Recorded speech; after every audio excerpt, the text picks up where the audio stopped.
Olá pessoal, bem-vindo ao AB Sem Drama. O top 10 dessa semana vai ser sobre recursos trabalhistas.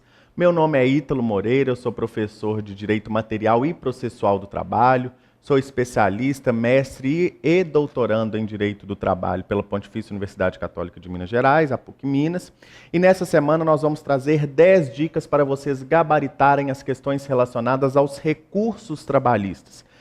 Sempre nós temos questões relacionadas aos recursos trabalhistas nas provas de processo do trabalho do exame de ordem. Então é muito importante nós nos atentarmos para as especificidades do processo do trabalho, para as peculiaridades que nós temos, né, no processo do trabalho em relação aos recursos, para a gente não ter qualquer dúvida e conseguirmos então o sucesso na nossa prova. A primeira dica que nós vamos dar vai ser relacionada às peculiaridades do processo do trabalho em relação aqui, conforme vocês vão conferir, algumas questões que são inerentes ao processo de trabalho. Aqui nós temos o princípio recursal do processo de trabalho, que é o da irrecorribilidade imediata das decisões interlocutórias, que vai estar previsto lá no artigo 893, parágrafo 1º da CLT. Então, o artigo 893, parágrafo 1º da CLT, vai estabelecer que, no processo de trabalho, em regra, nós não temos possibilidade de atacar as decisões proferidas de forma interlocutória naquela oportunidade. A parte, no momento processual oportuno, ou seja, lá quando for proferida a sentença, ela pode se insurgir contra aquela decisão interlocutória que ela entendeu que lhe foi prejudicial, desde que ela tenha se atentado para a manifestação no tempo oportuno, para que não haja preclusão da sua manifestação. Só que, como toda regra, nós temos as exceções, e aqui eu trouxe para vocês justamente as exceções previstas no artigo 799, parágrafo 2º da CLT, bem como na súmula 214 do TST. Então nós vamos ter as hipóteses em que há a possibilidade de se recorrer de decisão interlocutória no processo de trabalho.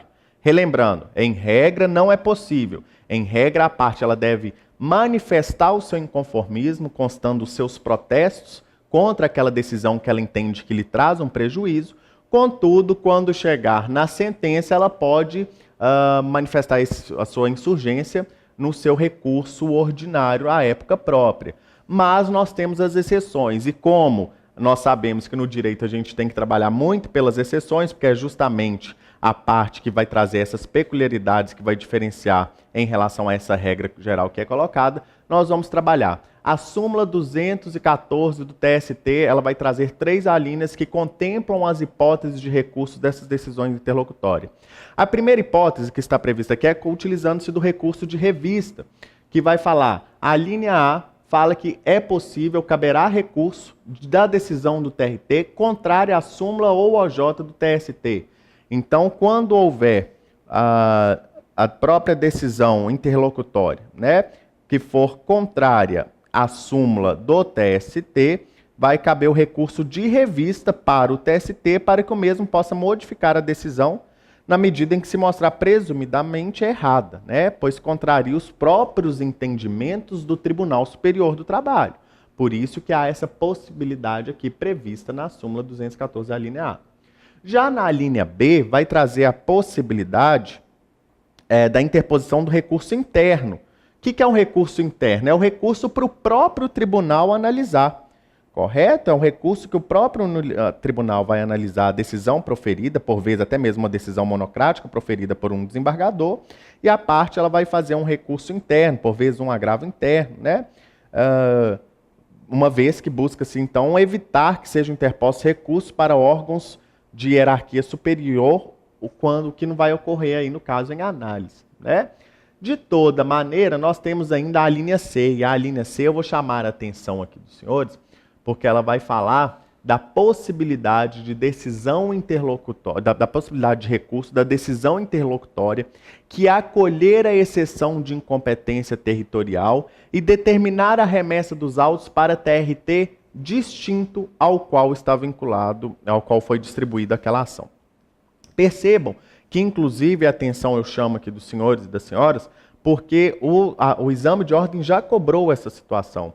Então, o que acontece? Quando o réu argue a exceção de incompetência territorial, aduzindo que aquela ação não deve tramitar naquele fórum, naquela cidade, naquela jurisdição, mas sim em outro tribunal regional do trabalho, e aí que é o grande lance que nós temos que nos atentar, somente quando for acolhida a exceção de incompetência que determina a remessa para tribunal distinto ao qual está vinculado aquele juízo. Por quê? Se for dentro de um mesmo tribunal, se o juiz, por exemplo, no Tribunal Regional do Trabalho da Terceira Região, que é de Minas Gerais, nós temos o juiz de Belo Horizonte. Se o juízo de Belo Horizonte acolhe a exceção de incompetência territorial e determina a remessa deste processo para uma das cidades que estão em Minas Gerais, não vai ser o caso de aplicação da súmula 214, a linha C. Somente se este juiz de Belo Horizonte acolhe a incompetência territorial para determinar a remessa para o Rio Grande do Sul do Tribunal Regional do Trabalho da Quarta Região, por exemplo. Perceba-se, não é uma decisão definitiva, por quê? É uma decisão que está dando continuidade, o processo vai ter continuidade, apenas se deslocou a competência do Tribunal Regional do Trabalho da Terceira Região para o Tribunal Regional do Trabalho da Quarta Região. Mas o processo vai continuar, sequer foi analisado o mérito, né? Então, essas questões, quando o juiz acolher a exceção de incompetência territorial e determinar a remessa dos autos para TRT distinto, a parte vai poder recorrer dessa decisão. Qual recurso, professor? É o agravo de instrumento? Não, agravo de instrumento é lá no processo civil, nas hipóteses do artigo 1015. Aqui nós vamos utilizar o recurso ordinário. A parte vai recorrer para o tribunal ao qual está vinculado aquele juízo, ao qual foi distribuída a ação, e através do recurso ordinário, de uma forma excepcional, invocando a súmula 214, a linha C, ela vai poder, então, utilizar do recurso ordinário de forma excepcional nessa situação. Aqui nós temos mais uma exceção, que é a própria artigo 799, parágrafo 2º da CLT, que vai falar das decisões sobre exceção de incompetência se forem terminativas do feito. Determina a remessa, e aqui eu até coloquei duas observações, a possibilidade prevista aí, né, do recurso ordinário, que é o recurso cabível do artigo 799 do parágrafo 2º, já que a mesma ela vai ser terminativa do feito em relação à Justiça do Trabalho.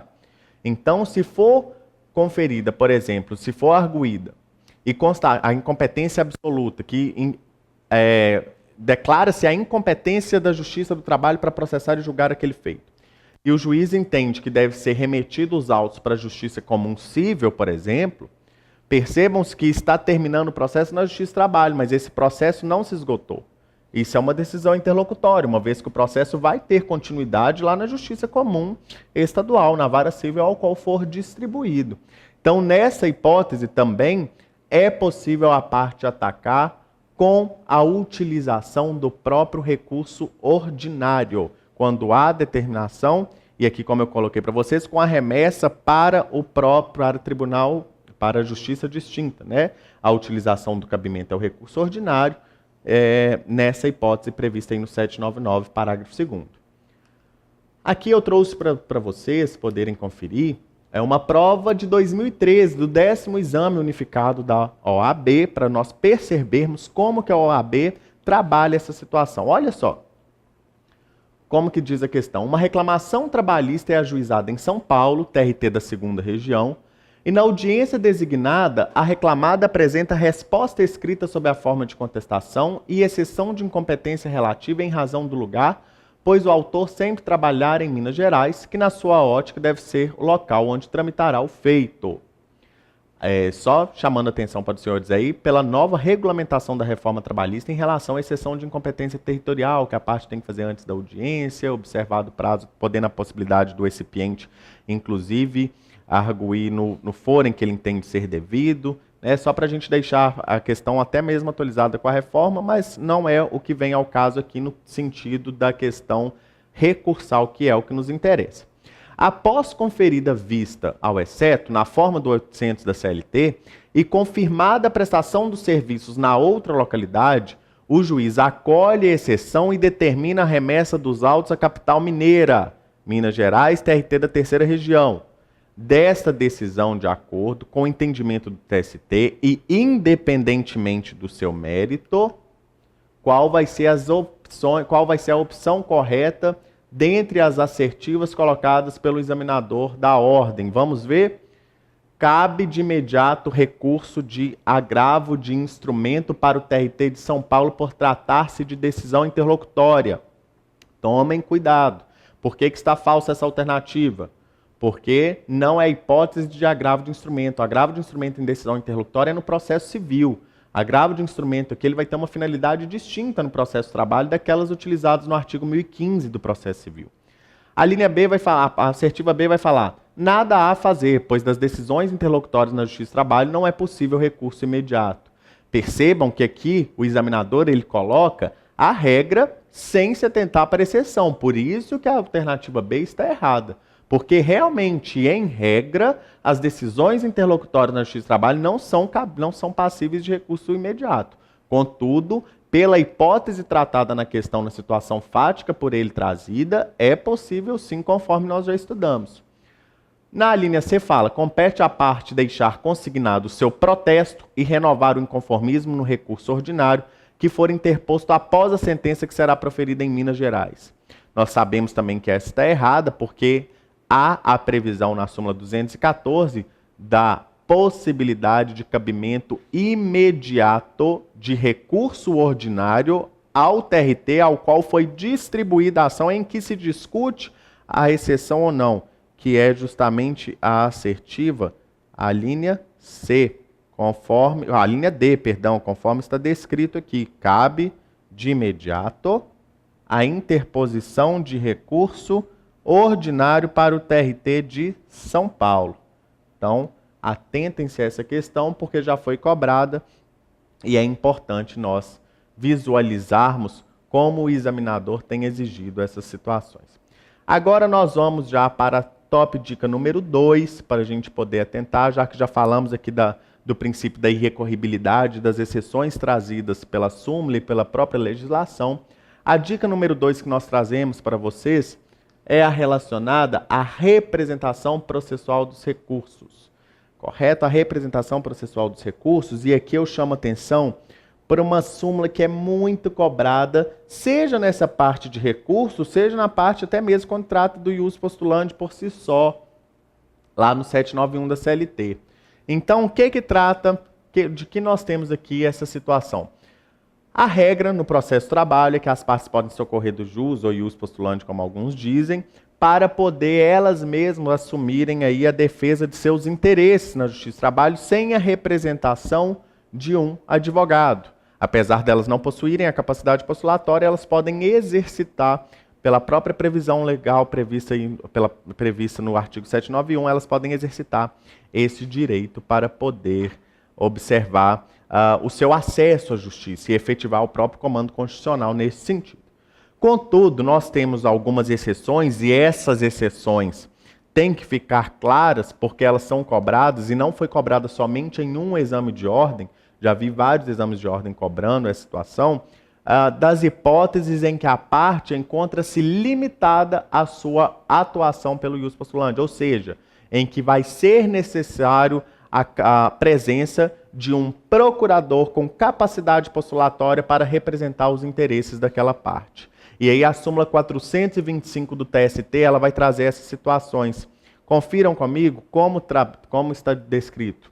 O ius postulandi das partes estabelecido no artigo 791 da CLT limita-se às varas do trabalho e aos tribunais regionais do trabalho, não alcançando a ação rescisória, cautelar, mandado de segurança e os recursos de competência do Tribunal Superior do Trabalho. E aqui só para acrescentar também uma dica, embora aqui para a questão do recurso ela não seja tão necessária, mas por se tratar do ius postulandi, a reforma trabalhista, Lei 3.467 de 2017, trouxe também a obrigatoriedade do advogado em uma outra situação, além dessas 4 que estão previstas na 425, que é quando se tratar da homologação do acordo extrajudicial.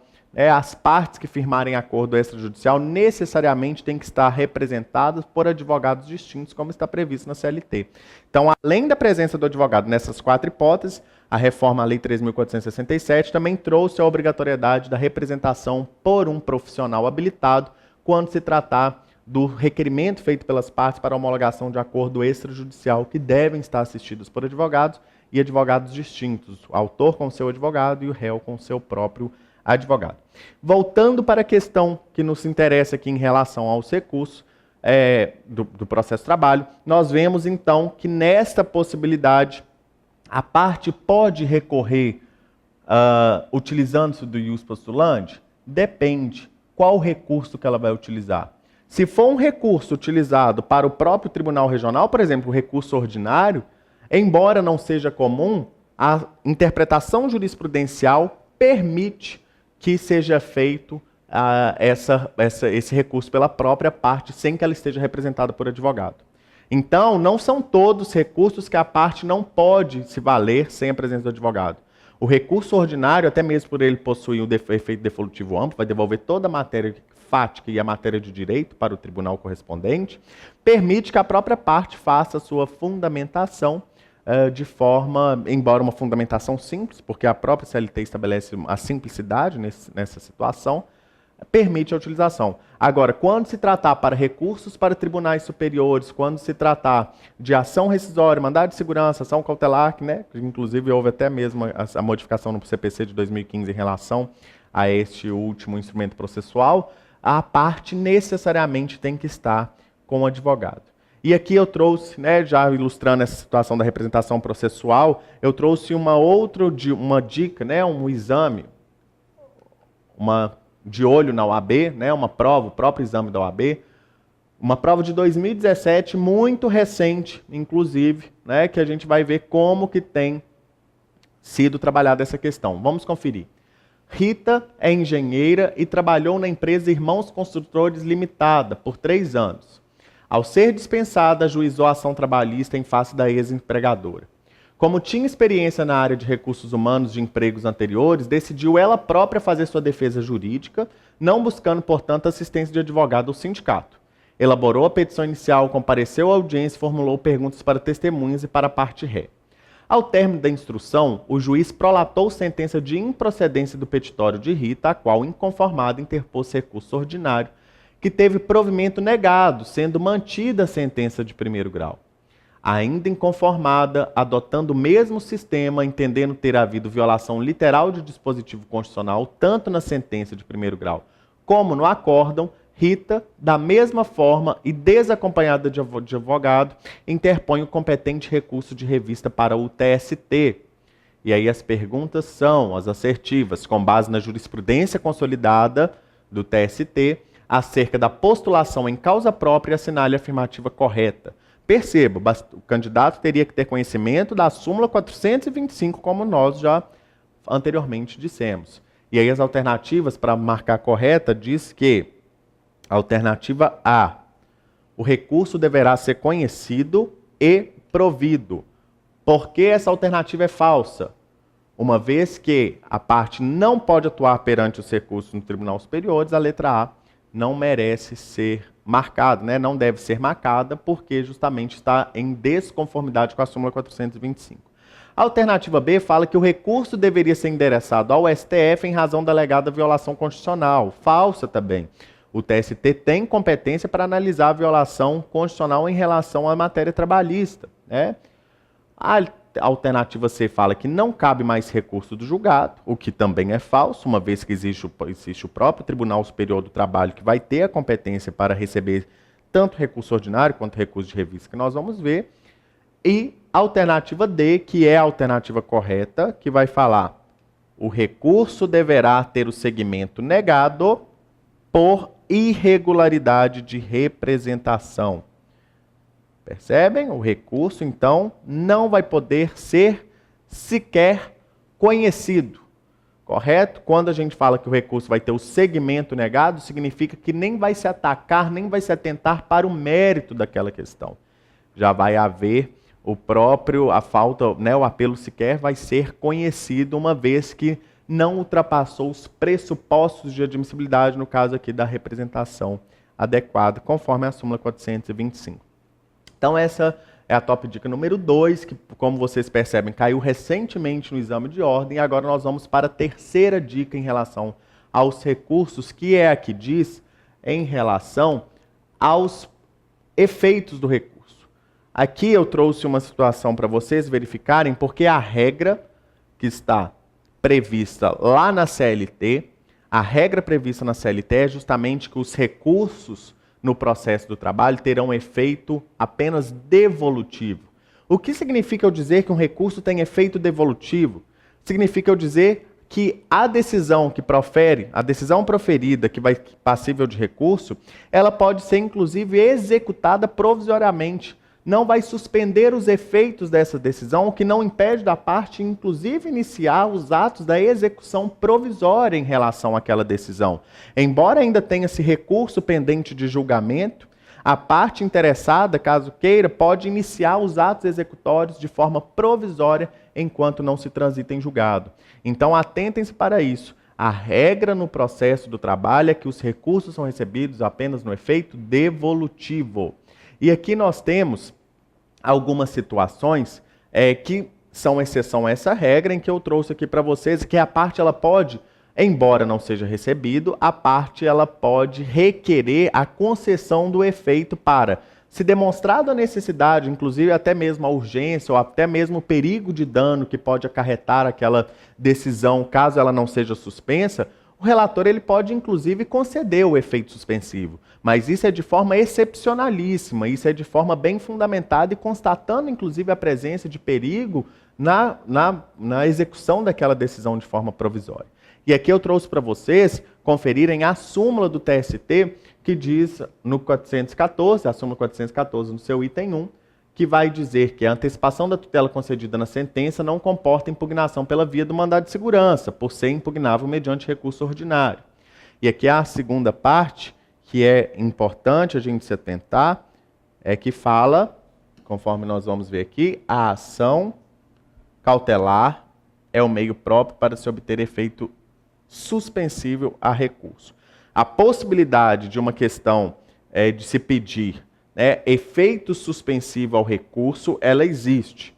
Então percebam que a parte ela pode inclusive pedir para que o relator que receba aquele recurso atribua efeito suspensivo, e aqui falava-se na época de uma ação cautelar inominada, para que a parte pudesse inclusive pedir esses efeitos, mas agora a parte ela pode, até mesmo demonstrando a necessidade e o perigo da decisão, da execução provisória daquela decisão, que pode lhe acarretar um dano grave, de difícil, até mesmo incerta reparação, ela vai poder requerer ao relator, embora não seja a regra e deva ser demonstrado de maneira excepcionalista. Então, a súmula 414, item 1, que está em vigor, ela estabelece a possibilidade de se obter efeito suspensível através desse remédio processual, desse meio processual.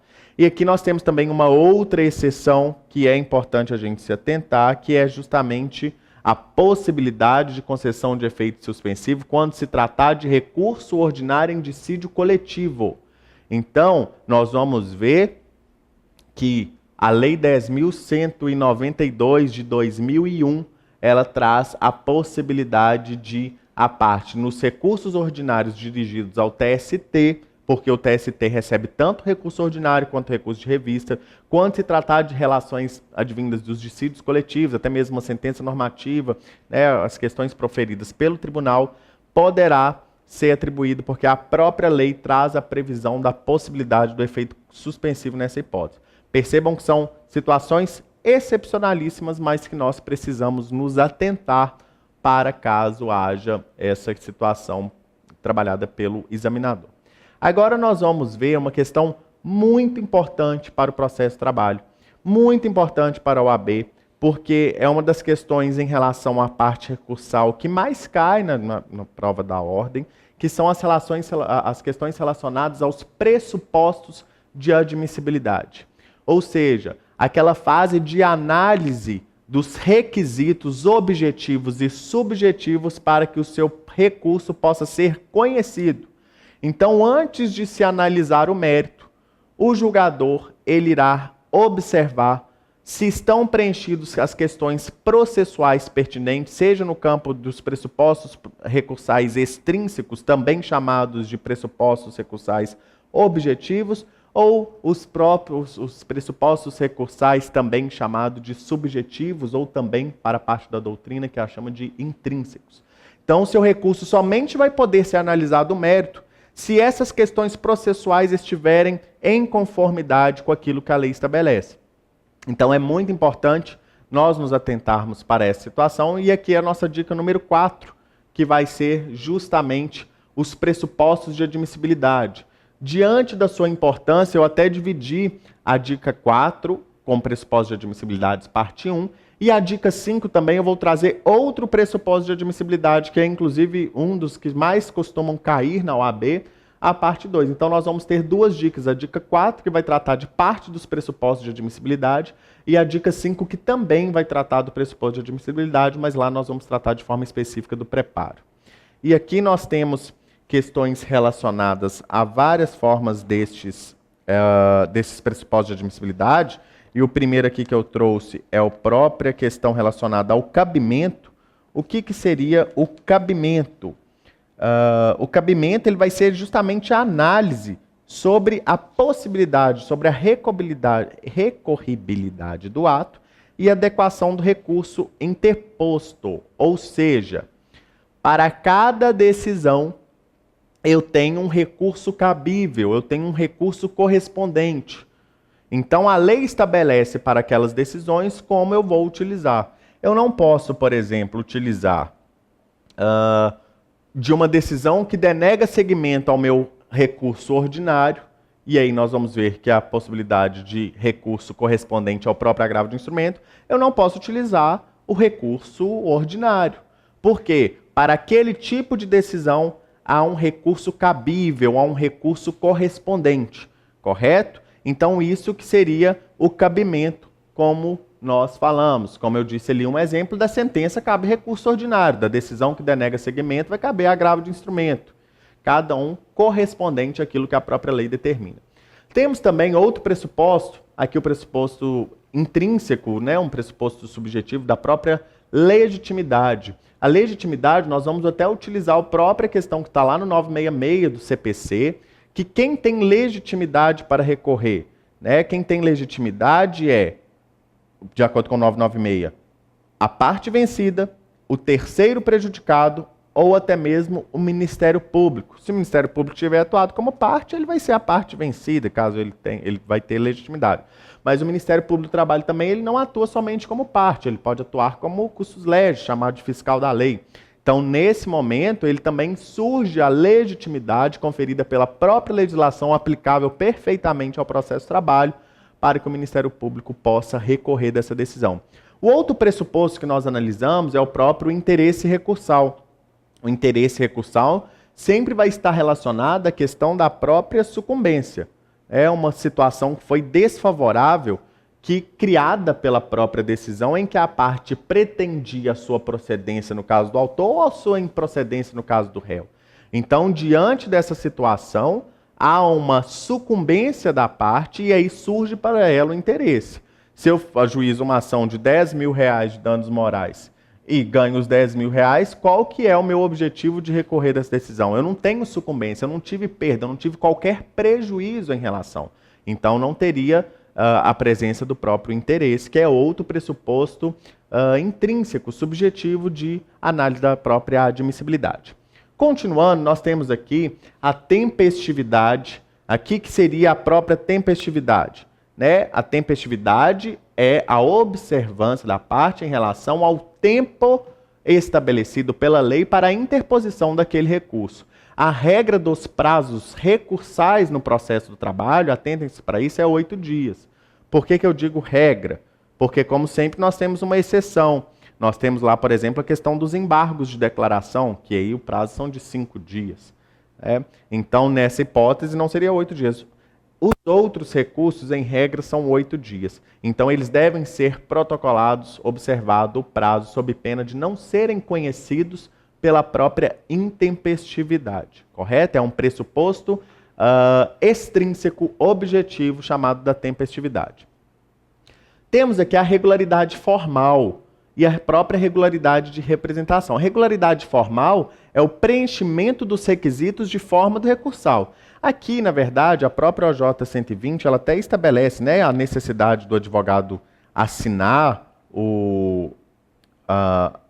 do advogado ele vir assinar as peças, né, a petição de interposição, embora eu chame a atenção dos senhores e das senhoras que toda a Justiça do Trabalho, atualmente, ela já encontra-se com processo eletrônico. Então, a assinatura agora ela é eletrônica. Então, quando os processos eram físicos, as petições eram feitas através do próprio papel, a falta de assinatura, a própria OJ 120 da SDI dispõe sobre essa situação, né, sobre a questão da parte, né, ter que assinar, mas aí a gente lá também observa-se o princípio da primazia do julgamento do mérito, em que o juiz deve, caso ele constate, ele deve conceder o prazo de 5 dias para que a parte sane esse vício, para que ela possa ir lá fazer a assinatura do recurso.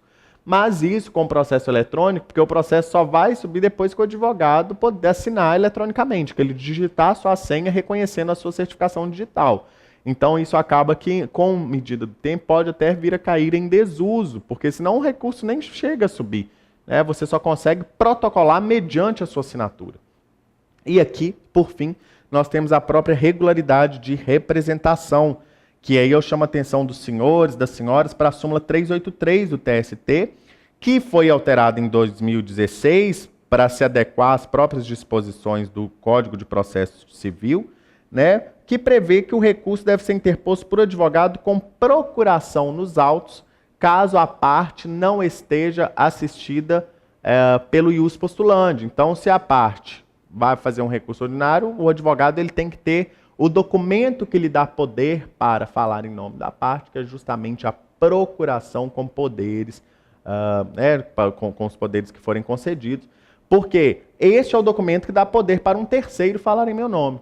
Por vezes, existe a própria situação do chamado mandato tácito. Embora aquele advogado não tenha procuração ou não conste nos autos do processo, ou não conste nas procurações que estão nos autos o seu nome, se ele tiver participado de algum ato com a própria parte, por exemplo, participou de alguma audiência, e embora o nome não conste, presume-se que há chamado mandato tácito. Então, a sua regularidade, embora não esteja lá no nome na procuração, vai estar regular a sua representação.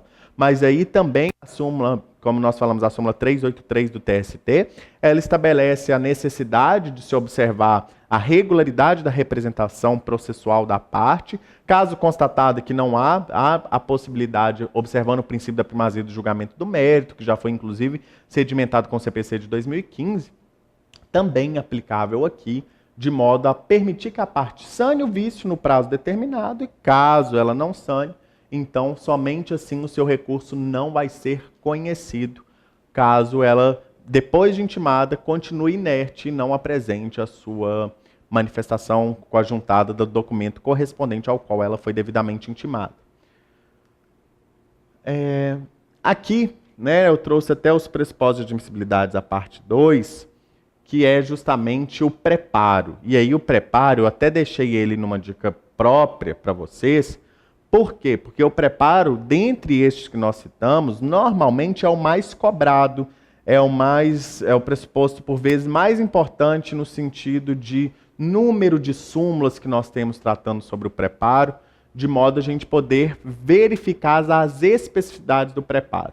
E aqui no preparo, eu já chamo a atenção dos senhores, o que diz a diferença em relação ao processo civil. Porque aqui nós temos o preparo como forma, nós temos o pagamento das custas processuais, que é uma questão tributária, né, as despesas que foram fixadas na sentença no importe de 2%, a parte vai ter que recolher o pagamento como forma de pagamento dessas custas processuais. Mas o preparo no processo de trabalho não se esgota no pagamento dessas custas. A parte, além de recolher as custas processuais, ela vai ter que fazer um depósito, chamado de depósito recursal, que visa a garantia e que tem como objetivo a própria garantia do juízo. Então, o preparo ele consiste na apresentação dessas duas formas de pagamento, uma tributária e a outra que tem a finalidade de garantia do juízo, tanto das custas como depósito recursal. somente haverá depósito, somente haverá o pagamento, e aqui nós já vamos conferir a primeira súmula, a súmula 161 do TST, ela vai estabelecer que somente é obrigado a realizar o depósito recursal os recursos em que houver decisões condenatórias. Então, nos recursos em que simplesmente, por exemplo, se declarou a existência de um vínculo de emprego e o empregador quer recorrer dessa decisão, ele não vai ter que pagar, ele não vai ter que fazer o depósito recursal, ele vai ter que pagar eventuais custos processuais a que foi condenado, mas aí ele fica dispensado de depósito recursal, até porque não tem o que garantir, né? Então a súmula ela vem traduzir essa situação. A súmula 245 do TST vai falar que o prazo de comprovação, e aí é uma pergunta que eu faço para os senhores, prazo de comprovação do pagamento do depósito deve ser o mesmo da interposição do recurso? Nós vimos que, em regra, o prazo para a interposição do recurso são de 8 dias. E se a parte interpõe o recurso no segundo dia? Ela necessariamente já tem que comprovar o pagamento das custas e do próprio depósito recursal no segundo dia, ou ela pode esperar o prazo legal, que é até o 8º dia para apresentar? A súmula 245 tira qualquer dúvida a respeito dessa situação e estabelece que, observado o prazo legal, não pode comprovar, é observado aí a necessidade da interposição e do comprovante estarem limitados no prazo legal, a parte pode comprovar o prazo depois da interposição, observado o limite legal aí que é estabelecido. Atentem-se à súmula 245. Aqui é a OJ 140 da SDI, que também foi adaptada para a própria interpretação de acordo com o CPC de 2015. Nós temos que recolhimento insuficiente das custas processuais, percebam que falamos aqui de recolhimento insuficiente, não de recolhimento inexistente, ou do depósito recursal, somente haverá deserção do recurso se concedido o prazo de 5 dias previsto no parágrafo 2º do artigo 1007, o recorrente não complementar e comprovar o valor devido. Então, se eu tenho R$1.000 de custas processuais para pagar, eu vou lá e pago 930, ou seja, o valor que eu paguei não foi o valor suficiente. Eu vou ter um prazo de 5 dias para poder complementar aquela parte que falta para eu poder pagar. Então, nesse sentido, observado mais uma vez o princípio da primazia do julgamento do mérito, em que visa-se o julgador não se prender a formalismos em que eventuais vícios que são possíveis de ser sanados podem ser regularizados pelas partes que assim têm interesse. Observado esse princípio previsto no CPC, agora a OJ 140 adaptando, passou-se por essa reinterpretação jurisprudencial para deixar a parte, sim, embora ela tenha comprovado o pagamento inferior ao valor, ela tem essa possibilidade, como foi ressaltado. Mais uma situação aqui, e aqui eu chamo a atenção dos senhores, das senhoras, para a questão da modificação da própria reforma trabalhista estabelecida lá no artigo 899, no parágrafo 4º da CLT, porque a súmula 426, ela previa a utilização de uma guia de recolhimento do FGTS, né, para o fim dos depósitos recursais. Então, lá, quando se tratava a parte que ia fazer o depósito recursal, ela tinha que pagar na guia, deixar o valor depositado na conta vinculada do FGTS do trabalhador, já que se tratava de uma garantia. A reforma trabalhista trouxe uma modificação. O pagamento, e fiquem atentos a isso, por ser novidade, há chances de serem cobrados. O pagamento do depósito recursal agora é sempre em guia judicial, não é mais feito na guia, na conta vinculada do FGTS, mas agora é na conta à disposição do juízo, é o que estabelece a CLT nesse sentido. Tivemos modificações com a reforma trabalhista também em relação ao preparo. Olhem lá, vamos conferir. Foi reduzido pela metade para entidades de fins sem lucrativos, empregadores domésticos, microempreendedores individuais, microempresas e empresas de pequeno porte, o depósito recursal conforme o artigo 899, parágrafo 9º da CLT. Correto? Então, entidades sem fim lucrativo, empregadores domésticos, microempreendedores individuais, microempresas e empresas de pequeno porte, elas têm que pagar pela metade o valor, porque o valor do depósito recursal, observado o limite da condenação, ele está previsto, né, até mesmo em próprias resoluções editadas anualmente pelo TST, e vamos supor que o teto lá seja 9.000, a parte, o microempresário foi condenado em R$9.000. Ele, antes da reforma, teria que pagar R$4.500, como forma de garantir Antes da reforma, ele teria que pagar os R$ 9.000 se fosse o teto estabelecido pelo próprio TST. Com a reforma agora, ele tem que pagar R$ 4.500, ou seja, reduziu pela metade como forma de tentar incentivar o seu próprio direito de recurso e não obstá-lo diante do valor estabelecido pelo tribunal. Não há que pagar depósitos quem tem a justiça gratuita, entidade filantrópica e as empresas em recuperação judicial. Atentem-se também com essa questão que foi modificada com a reforma, que foi acrescentada com a reforma, né? Então aí, artigo 899, parágrafo 10º da CLT. Por fim, o depósito judicial ele pode ser substituído, de acordo com o artigo 899, parágrafo 11º, né? Por fiança bancária ou seguro garantia judicial. Percebam como nós temos essas situações bem complexas e como nós temos muita informação somente sobre o preparo. Então, a chance de, no exame de ordem, nós termos essa questão relacionada ao preparo, ela é muito grande, por isso que eu chamo a atenção dos senhores e das senhoras para poder se atentar nessa situação. E aí vamos conferir uma dica aqui muito importante, que eu até deixei separado, que é a súmula 128 do TST, que inclusive já foi cobrada em exame de ordem. A súmula 128 do TST, ela diz sobre o depósito recursal. Ela fala que é ônus da parte efetuar o depósito legal, integralmente, em relação a cada novo recurso interposto, sob pena de deserção. Fez o depósito para o recurso ordinário, pessoal, que é o primeiro recurso, se não ficou garantida a integralidade, você tem que fazer um novo depósito com o valor estipulado pela resolução para caso você queira recorrer para Brasília. Garantido o juízo na fase executória, a exigência do depósito para recorrer de qualquer decisão viola, né? Se você já recorreu, você já garantiu a integralidade da condenação, você não tem que complementar essas questões. Mas atentem-se principalmente para o item 3 da súmula 128, que diz, que justamente já foi até cobrado na OAB. Ele diz que, havendo condenação solidária de duas ou mais empresas, o depósito recursal efetuado por uma delas aproveitará as demais, quando a empresa que efetuou o depósito não pleitear sua exclusão da lide. Então, prestem atenção nessa situação. Se houve uma condenação solidária entre as empresas e não há se discutir a ilegitimidade passiva, porque se ela discutir a ilegitimidade passiva, ela vai ter que pagar também o depósito recursal. Se ela não fizer, o seu recurso não vai ser reconhecido porque ele vai estar deserto. Agora, se ela não está falando que ela é parte legítima, o pagamento de uma se aproveita necessariamente ao da outra. Vamos nos atentar aqui pela dica da OAB, pegando um próprio exercício que já foi elaborado pela ordem. Em 2010, a OAB, de olho na própria OAB, vamos ver aqui como que foi cobrado.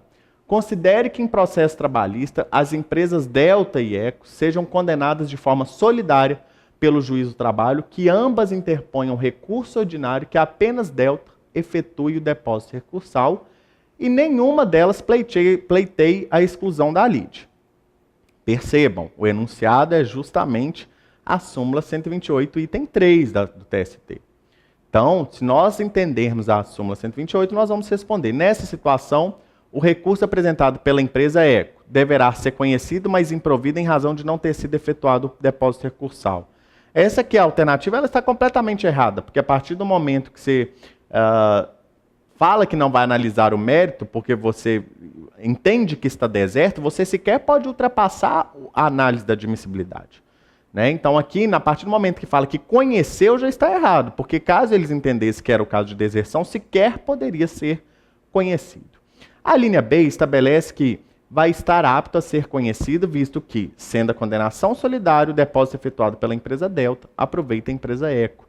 Já que, e aí eu volto aqui para os senhores poderem observar, nenhuma delas tem que ler essa questão, porque se no enunciado estiver diferente, falando que ela pleiteia a exclusão da lide, nós vamos ter diferença aqui no resultado da resposta. Então a letra B está em sintonia, por quê? Pode ser conhecido porque o depósito recursal de uma vai aproveitar a outra, uma vez que não houve alegação de legitimidade passiva requerendo a exclusão da lide. A linha C está errada, porque ele não está deserto, né? como nós já vimos no item na súmula 128, e será intempestivo em razão de não ter sido efetuado o depósito, mais errado ainda, porque a tempestividade aqui é a apresentação no prazo legal e nada tem a ver com essa situação. Certinho?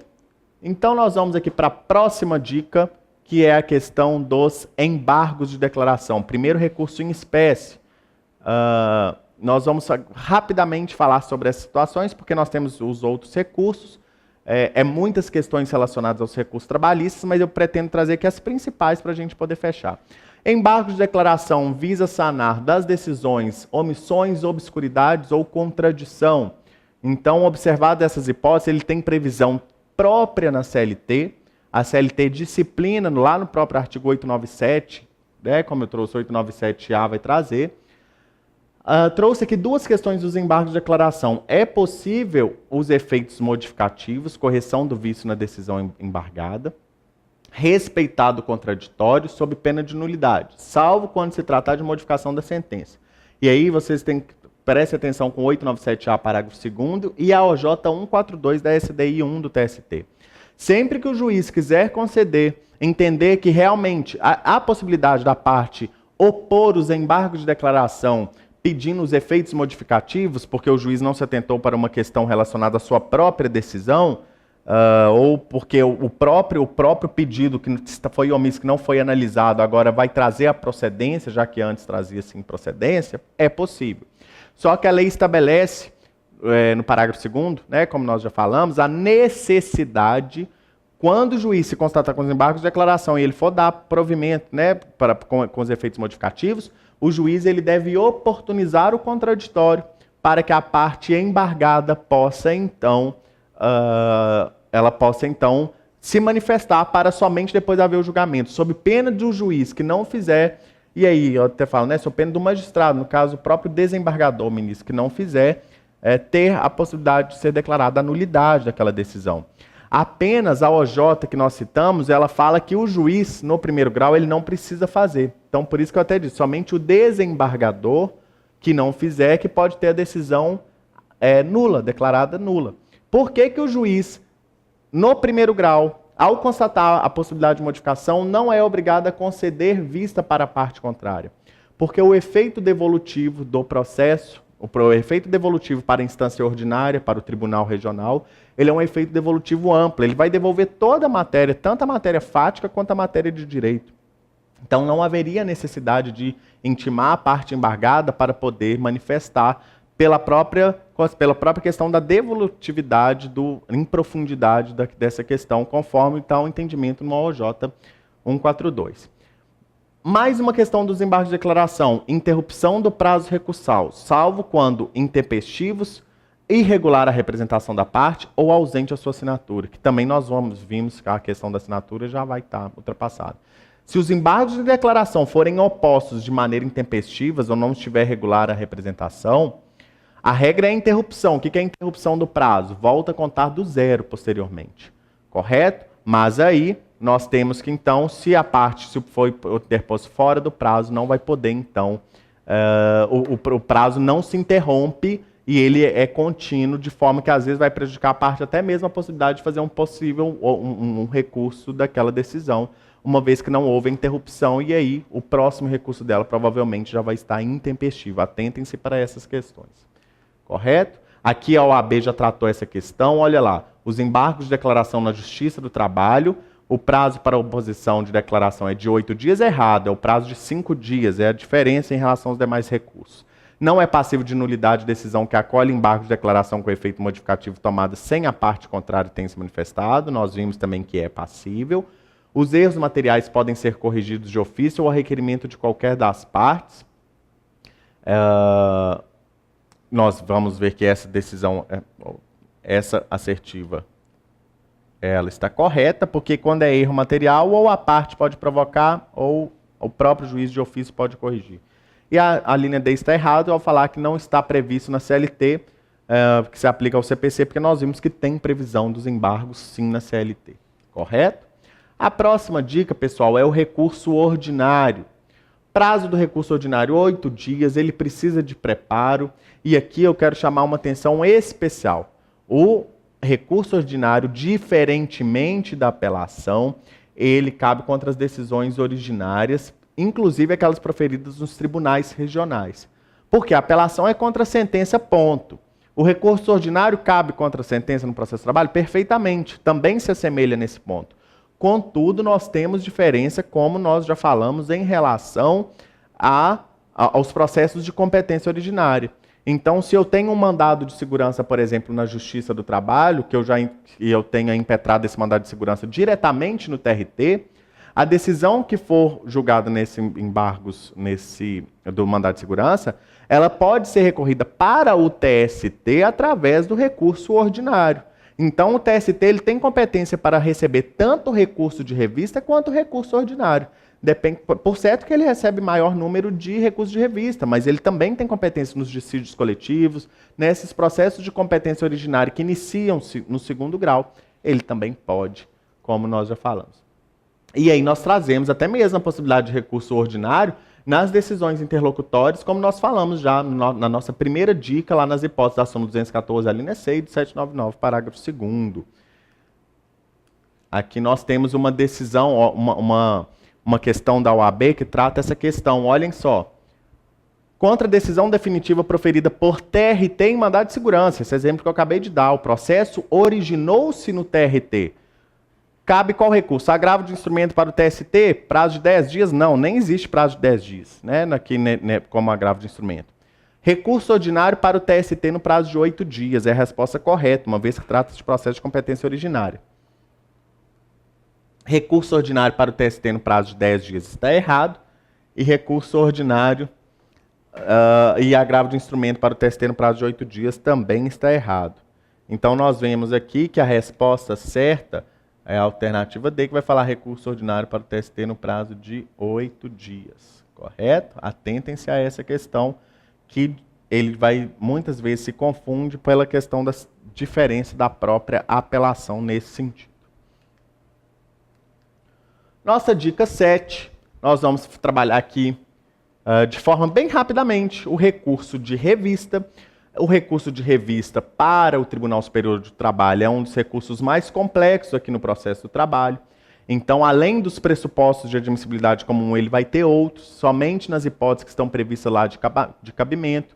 E aí vocês leiam lá depois para vocês conferirem, quando houver violação à lei federal, quando houver divergência entre TRTs, e aqui eu gosto de chamar a atenção nesse ponto, porque a divergência jurisprudencial tem que ser entre TRTs.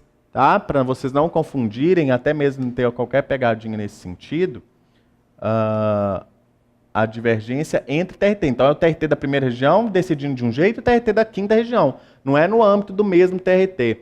Se violar a lei federal, súmula, jurisprudência, súmula vinculante, né? Divergência entre TRTs em relação à lei estadual, convenção, acordo coletivo, sentença normativa, violação de lei federal é afronta direta e literal da Constituição. Aqui uma outra dica rapidamente em relação ao recurso de revista. A divergência jurisprudencial, ela tem que ser atual. Ela não pode ser uma divergência jurisprudencial que já tenha sido ultrapassada pela própria jurisprudência. Correto? Então, há que ser uma jurisprudência que, né, se a divergência quanto à matéria já tivesse sido objeto de súmula, do próprio TST ou até mesmo do STF com jurisprudência dominante, não há que se falar dessa questão, uma vez que já vai estar pacificado. Tá? E aí vai estar no 897, parágrafo 7º da CLT. Uma outra situação do recurso de revista aqui, que é só para uma vez que se traz diferença, o procedimento ordinário ele traz aquelas hipóteses que nós vimos, né? Que nós vimos aqui no 896. Agora, no procedimento sumaríssimo, o parágrafo 9º ele vai estabelecer uma limitação à própria possibilidade de cabimento do recurso de revista.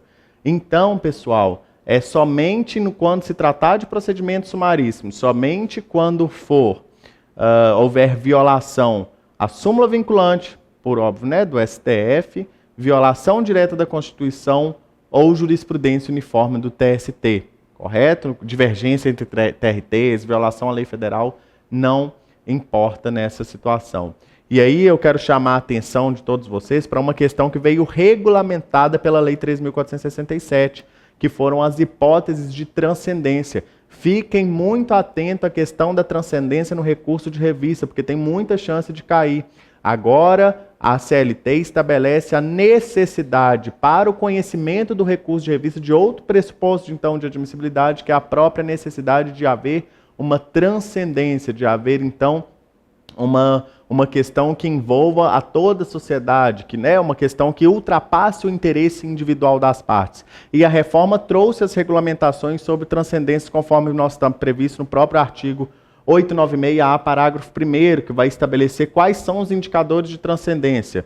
Questões relacionadas à econômica, a transcendência quando o valor da causa for alto, embora não se fale qual que é esse valor da causa, o que é alto para um pode não ser para outro, né? Mas enfim, uma tecnia aqui, porque não delimitou a partir de quanto que seria o elevado valor da causa. Uma questão política, quando houver desrespeito das instâncias recorridas à jurisprudência simulada do TST ou do STF. Também pode-se falar que a transcendência é um indicador de transcendência, fatores sociais, que significa postulação por reclamante recorrente de direito social constitucionalmente assegurado, e, por fim, o próprio indicador de jurídica, a existência de questão nova em torno da interpretação da legislação trabalhista. Estes são os fatores, então, econômica, política, social e jurídica, de forma a você se atentarem, correto?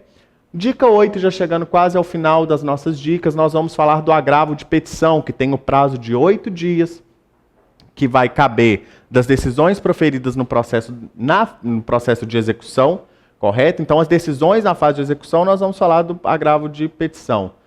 O preparo o juízo tem que estar integralmente garantido, e aí eu chamo a atenção aqui para fins de OAB, o artigo 897, parágrafo 1º, que fala que no agravo de petição, a parte deve delimitar de forma justificada a matéria e os valores objetos da controvérsia. Inclusive, atentem-se também para a súmula 416, que vai falar dessa questão, né? Devendo o agravo de petição delimitar justificadamente a matéria e os valores objeto de discordância, não fere direito líquido e certo o prosseguimento da execução quanto aos tópicos. Então, a parte tem que especificar quais os critérios, quantitativo, a questão toda, principalmente em relação aqui no exemplo dando dos cálculos, para demonstrar onde está o erro, de forma delimitada, de forma justificável, senão o recurso não vai ser conhecido, correto? Atentem-se para essa questão. Aqui a OAB, nós até falamos, olha, o agravo de petição é o recurso capível contra a decisão do juiz do trabalho nas execuções. A respeito desse recurso, assinale a opção correta. O julgamento do agravo de petição cabe ao juiz do trabalho da vara onde estiver. Falso. Porque a competência para processar e julgar o agravo de petição é do tribunal. Então, o agravo de petição está falso, a alternativa A. O agravo de petição somente será recebido se o agravante tiver delimitado justificadamente as matérias e os valores impugnados, como nós vimos, inclusive, conforme entendimento jurisprudencial simulado e legislativo, essa é a alternativa correta. A simples interposição do agravo de petição suspende a execução na sua totalidade, falso, porque nós já vimos do próprio efeito recursal o efeito devolutivo, né? E aqui o suspensivo ele é excepcionalíssimo, e o prazo é de 8 dias e não 10, como está na alternativa D. A dica 9 vai falar aqui do agravo de instrumento, que, embora exista, vai estar lá no 899, parágrafo 7º e 8º, atentem-se para isso, embora exista o agravo de instrumento também no processo de trabalho, ele serve para atacar decisões que denegaram segmento. Denegou segmento, até rima, né? Denegou segmento, cabe agravo de instrumento, correto? O prazo de 8 dias, então somos contra essas decisões. E aí eu quero chamar uma atenção, porque em 2014 tivemos uma modificação em relação ao preparo. Antes o agravo de instrumento não tinha preparo, atualmente ele tem o preparo no percentual de 50% do valor do recurso ao qual quero destrancar. Então, se o valor do limite do depósito recursal do recurso ordinário, vamos supor que seja R$9.000, eu tenho que depositar 4.500, porque eu tenho que depositar a metade relacionada ao valor do recurso que eu pretendo destrancar. Se eu quero destrancar um recurso de revista, que é R$18.000, então eu tenho que fazer um depósito no agravo de instrumento de R$9.000. Mas ele tem uma situação que em 2014 foi introduzida, em que dispensa-se o preparo, que vai falar justamente se a finalidade de destrancar recurso de revista que se insurge contra a decisão que contraria a jurisprudência uniforme do TST, consubstanciado nas suas súmulas ou orientação jurisprudencial, e aí está de forma expressa, não haverá obrigatoriedade de se efetuar o depósito. Então, atentem-se a isso. existe o preparo, mas quando se trata de destrancar recurso de revista que esteja insurgindo contra a decisão que contraria a jurisprudência do TST, né, nas próprias súmulas e ou OJs, não vai ter preparo. Cabe, conforme falamos, o 897B dos despachos que denegou segmento, cabe agravo de instrumento. A última dica aqui é a possibilidade de recurso adesivo. Existe, o que é o recurso adesivo?